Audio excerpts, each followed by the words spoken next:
welcome back to my channel. I thought I would show you guys today a couple of the recipes that we use often around here and that are simple and things that hopefully you will have even during this time in your pantry. And the first one is crusty bread. I found this recipe a while back. It's super simple. You don't need a machine. It's a no-knead bread, and it is delicious, and it comes out looking like an artisan bread. It's like crispy on the outside and soft on the inside, and it is delicious. So I thought I would show you real quick how to do it. It's very basic ingredients: flour, salt, yeast, and water. And again, you don't need it or anything. So we're gonna start off with 3 cups of just all-purpose flour. I'm sure you could, we have a lot of different wheat bread recipes. I have never actually tried this one with wheat flour. I'm sure you could, I just haven't tried it. So if you try it, let me know how it goes. So just 3 cups of all-purpose flour. And then we're gonna do a teaspoon of salt. Let's see here, and then we're gonna do a half a teaspoon of yeast. And this is just quick rise yeast, or instant yeast, I think it's called. Okay, so 3 cups of flour, 1 teaspoon of salt, half a teaspoon of yeast, and then we're gonna use 1.5 cups of warm water. So we just pour in the water. You don't have to let the yeast sit first or anything like that. And then I just take a spatula. You could use a wooden spoon, metal spoon, whatever. And I just stir it all up. I mean, it's the simplest bread I've ever made. So you just want to stir it until it comes to a dough. You don't want to see any dry flour left over. Let's see here. And that is pretty much it. Once it looks like this, like it's formed, it's all sticking together. It's kind of what you want. Then all we do is take a sheet of plastic wrap, cover it, and let it sit on the counter for 8 to 24 hours. So usually what I'll do is I'll either make this in the morning and we'll do it for dinner that night, or if I remember the night before, I'll make it, let it sit until I'm ready to cook it for dinner the next night. So easy. I have cooked this right at 8 hours, and I have also let it sit the full 24 hours. I did think when it set the 24 hours that it was a little lighter on the inside, but even at the 8-hour mark, it was delicious, and you would never, it wasn't that big of a difference. So I'm gonna cover it with saran wrap and let it sit on the counter, and when I am ready to bake this later, I will come back and show you guys what I do then. Okay, so it hasn't been 8 hours, honestly, it's been about 6.5 or so, but I need this for dinner tonight, so I'm gonna go ahead and do it. So this is what it looks like after about 6.5-ish hours. So all we're gonna do now is we're just gonna flour our surface. I'm just using like a sill pad, or you can do it just right on the counter with a little bit of flour. And the recipe says form into a ball. Mine doesn't really get like that. So what I pretty much do is just turn it out. And then I add a little bit more flour to it.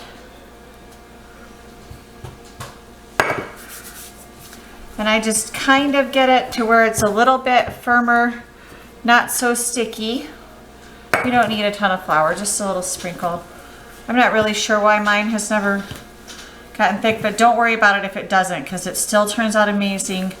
You haven't done anything wrong if it gets like that. I have my little helpers here with me. Okay, so just like that, where you can kind of touch it a little bit, kind of shape it into a ball. Just a little bit, I give it a little bit more. And then we're gonna cover it. I just use the same like plastic wrap that I had. Cover that up. And then I put my towel on top. My hands are all sticky here.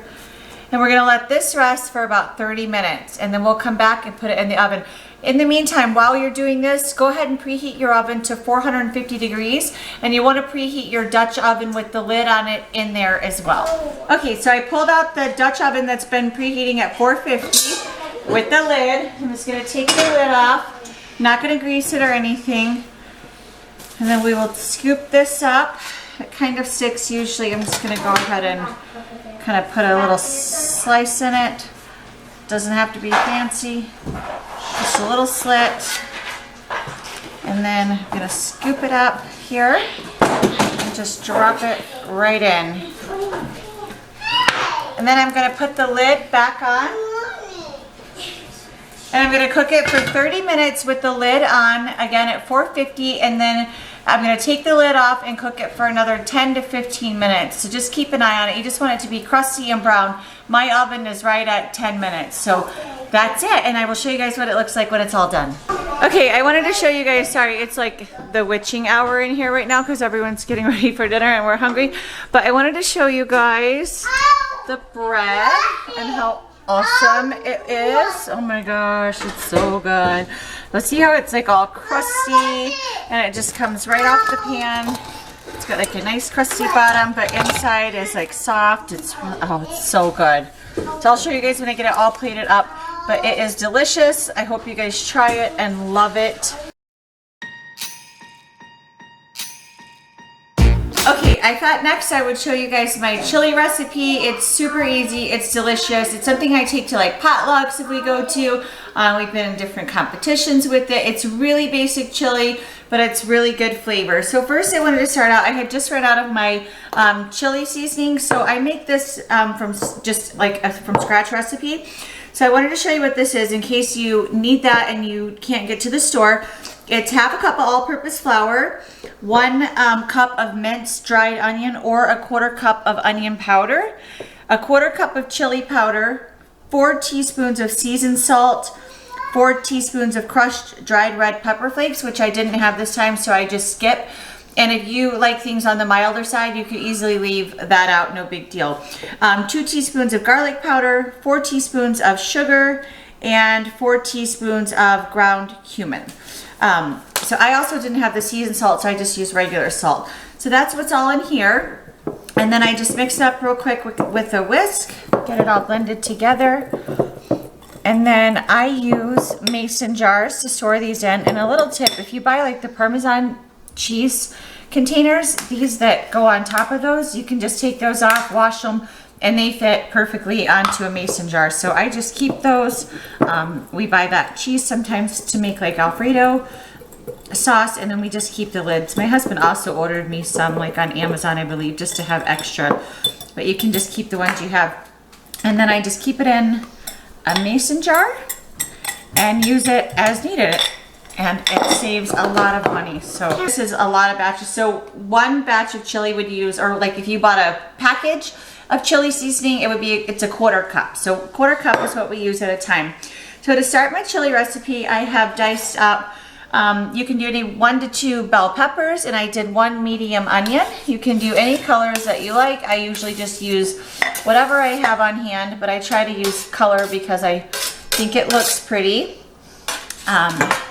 And then we're going to use 2 of the 14.5-ounce cans of diced tomatoes. You can use diced tomatoes, crushed tomatoes, really whatever you have on hand. I had home canned some tomatoes years ago that we just ran out of, and those were like stewed tomatoes, and I use those forever. But this is what I have on hand. 1 can of dark red kidney beans. You can also use light red kidney beans. It does not matter. I have made this recipe 1,000 different ways, and that's why I love it. It's super flexible. The kidney beans I do drain and rinse. The pinto beans I do not. I just put those in. I don't drain them or rinse them. And then we do 1 8-ounce can of tomato sauce.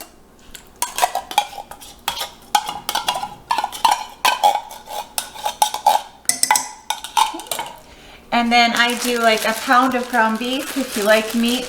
If not, you could skip the meat, no big deal.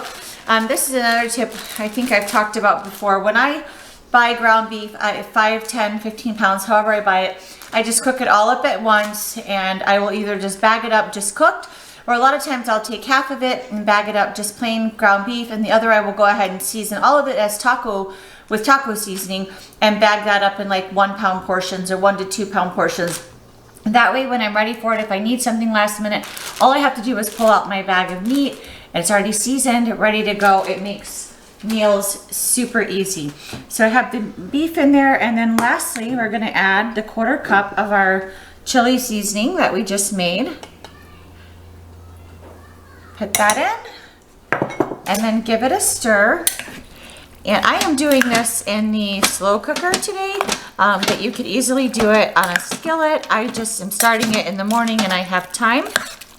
So I'm gonna do it in the slow cooker, but often I don't have time, I forget about it, and I just do it right on the skillet in like a Dutch oven or whatever and let it hang out for a little bit. If you do it in a pot and you're needing it quicker, I would saute your peppers and onions with your meat, get them soft first, and then add the rest of your ingredients if you're gonna eat it quicker. But because this has time to hang out for a while today, I am not worried about it. So it looks pretty thick right now, but it will sauce up and become saucier. Saucier? It's gonna be saucier later. I'll show you guys later when we eat dinner. So that is a super easy chili recipe. I hope you enjoy it. If you try it, let me know. Okay, I forgot to mention that I just do it on low if it's gonna be all day long, like it's, I think 11 o'clock or so. So we won't probably be eating till 5 or 6. So I'm just gonna put it on low and let it hang out. You could do it on high for like 3 hours, 3 to 4 hours, and that would be good too. So either way, it's super flexible. I'm gonna show you guys the chili real quick. It's done. I'm gonna stir that up and get me a nice big bowl. I cannot wait to eat. I'm so happy that I did this morning, and now we don't have to worry about dinner. Okay, I just wanted to show you guys all done. So this is what it looks like. You see how the peppers, they make it so pretty with the bread. And then some people in our family, we like to put like corn chips on the bottom, like in the South, they call it like Frito pie. We'll put corn chips and then the chili on top. And then I am just gonna garnish mine with some freshly grated white cheddar cheese. And there you have it. Yum! Thanks for hanging out with us today. I hope you guys like these recipes. If you try them, don't forget to let me know. If you like these kind of videos, don't forget to hit the like button and subscribe so it'll let you know when I film more videos. Thanks guys, have a great day. Say hi. Hi. Say see you next time. Bye. Bye. Bye. Bye. Bye.